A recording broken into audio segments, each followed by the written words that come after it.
Welcome back to Movie Recaps. Today I will show you a crime, thriller film from 2005, titled Revolver.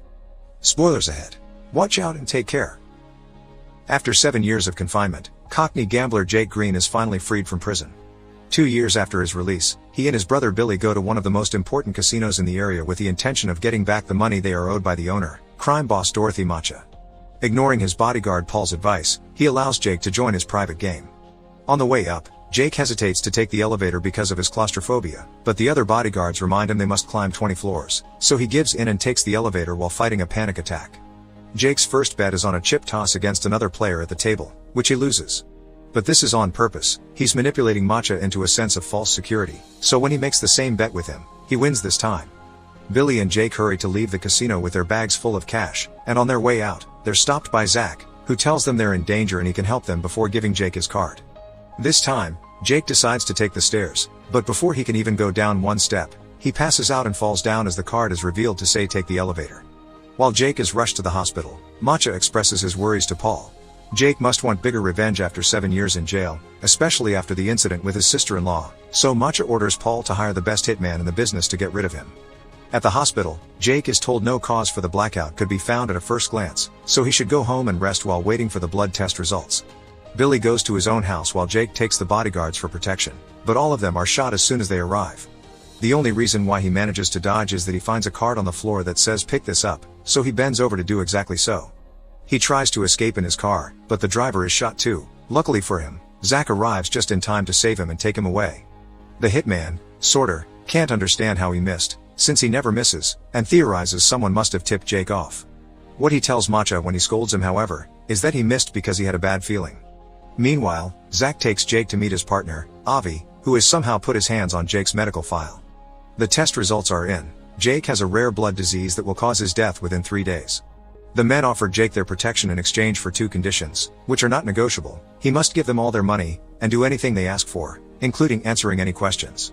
They give him 3 hours to decide, but Jasky leaves without saying a word because he's convinced they're trying to trick him.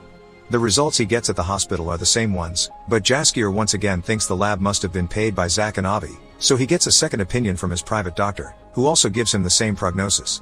After threatening him with his gun to make sure he isn't also being paid, Jake admits he has no choice and, after taking money from the bank, goes back to accept the men's deal. As they go out for a ride, Avi explains they're loan sharks, and it'll be Jake's money that they'll be loaning. After visiting their first client to drop the money, Avi demands Jake to tell him all about his history with Macha. Macha used to have 3 very stupid men working for him called the 3 Eddies. They lost their card man before a big game and knew Jake was a good player, so they called him to replace him. Jake wanted to refuse, but they threatened Billy's family, so he had to accept to protect them. During the game, however, the other men on the table began insulting Jake and his mother. Jake wouldn't accept that, so he started a gunfight. The power went off, the money disappeared, and the next thing he knew, someone dropped his name and Jake was being questioned by the police. To keep him from talking, they threatened his niece and accidentally killed his sister-in-law when she tried to protect her daughter. Jake didn't tell the cops that Macha organized the games and was sent to jail for 7 years. During that time, the Eddies upset Macha in some way, which resulted in him using them as concrete. After visiting a bunch of clients, Zach sends Jake to stay at a motel. Meanwhile, Macha and Paul visit crime kingpin Sam Gold, considered the ultimate figure all other crime bosses want to be like. However, Gold never receives visitors, so instead they meet with his advisor, Lily Walker, who accepts to broker a powder deal with Macha.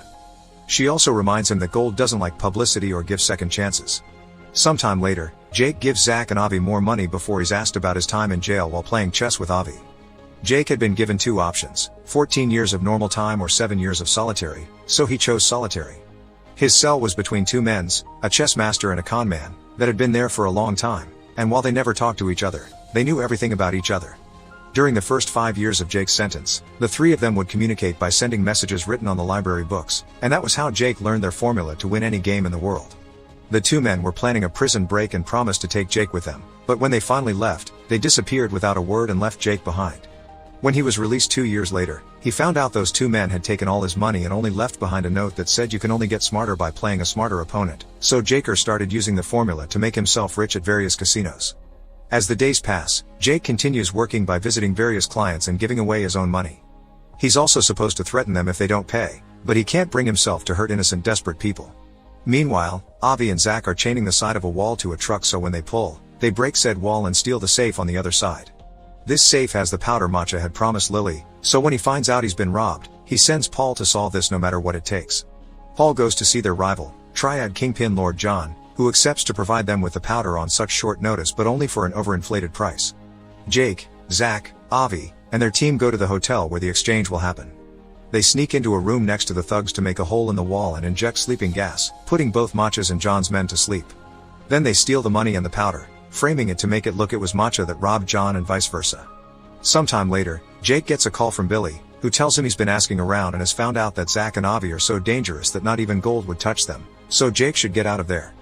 Jake doesn't listen and goes back to work, where he's being expected to shoot a scared client. He refuses and tries to shoot Avi instead, but he realizes the gun is empty right before Avi knocks him out. Jake wakes up hours later in the motel and gets a call from Avi saying he's survived his third day so he should get a checkup. After being visited by his niece and Billy, who leaves him a gun just in case, Jake goes to see his doctor, who confirms the diagnosis had been wrong and Jake is fine. He tries to call Avi and demand answers, but Avi only says he'll have to wait. Meanwhile, Paul has been gathering information, and Jake's name has come up as involved in all the problems his men have been going through, so Matcha orders him to kill him. When Jake returns to the motel, Avi and Zach are waiting for him and warn him that Matcha's thugs are waiting inside the room. Jake runs away and the men go after him, but he manages to lose them, especially when one of the thugs slips and shoots himself by accident. The other criminals find the body and think Jake did it. Jake goes to see Avi and Zach at their office, where they confess they've always known Jake didn't tell them the whole truth about his old deal with the Eddies. Those three clowns had been waiting for Jake when he got out of prison to kill him, since what he did caused them to get fired by Matcha. To save his life, he offered the Eddies a deal. Every month, he would give them 3% of any money they would lend them. The first time, only one Eddie agreed to it. But when they saw he kept his deal, they all wanted to be in, this time for a 4%. In truth, Jake was paying each Eddie with another Eddie's money, so he wasn't losing anything. It came to a point where they didn't have any more money to lend, so they borrowed from Matcha, who quickly became interested in the Eddie's mysterious moneymaker man. After gambling with the formula and making himself rich, Jake chose that moment to take a vacation with his brother and niece, and that was when Matcha killed the Eddies for not paying him back. Speaking of Matcha, he's having dinner at a fancy restaurant when he's visited by his henchmen, that tell him Jake escaped. Sorter recognizes John's lover pretending to be a waitress, so he shoots her before leaving the restaurant to go after her driver. However, his shooting is still off and he only got to hurt her, not kill her, so before dying, the woman manages to shoot Matcha's finger off in the middle of the commotion. Then, Sorter is sent to Lord John's hideout to kill him and his men. Back to Jake, he's still chatting to Zach and Avi while they play golf on a roof. They explain to him that nobody ever gets to see gold because he doesn't actually exist, he's just a representation of ego and the personification of greed, he only has power over those who invest in him. So what Jake needs to do is change the rules of what he allows to control him. Afterward, Jake takes the rest of his money from the bank and donates it all before sneaking into Matcha's bedroom. While fighting with the voices in his head that represent his ego, Jake apologizes to Matcha for tricking him out of his money, accepts him as the superior crime lord, and tells him he's made a donation in his name before leaving. In order to confront his fears, Jake takes the elevator, which gets stuck on the 13th floor. While fighting off a panic attack, he has a conversation in his mind in which he rejects his ego, finally stepping out of the game as a free man. Once the elevator being's working again, Jake reaches the ground floor and finds Matcha waiting for him with a gun, driven crazy by his own ego. However, Jake is at peace with himself and simply walks past him, which drives Matcha mad because he can't understand how someone won't fear him. He begins crying as he understands how thoroughly humiliated he's been.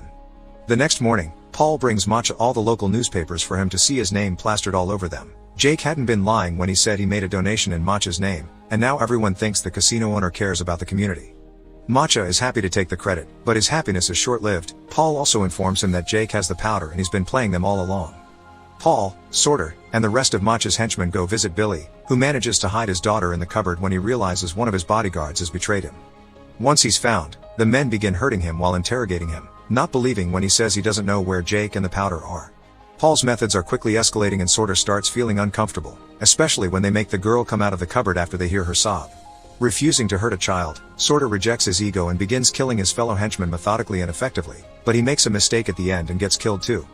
Meanwhile, Matcha is visited by Lily. She brings him a wreath sent by Gold, who isn't happy with seeing Matcha's name all over the newspaper since he doesn't like publicity. Lily also informs him that Matcha's time is over and he won't have a second chance, which sends him into another panicking frenzy. Avi and Zach take Jake and the powder to Matcha's casino, where Avi finally beats Jake at a game of chess while confessing the last few details of the story. He and Zach had been the men in the cells next to Jake's, and they always wanted to take him away with them, but he hadn't been ready to accept the truth, implying they have been nothing but merely figments of Jake's imagination.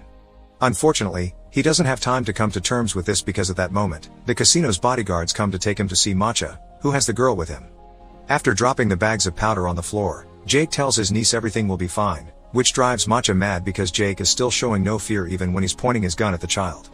Humiliation causes the ego voices in Matcha's mind to reach the conclusion that Jake can't hurt a dead man, so he puts the gun against his head and shoots.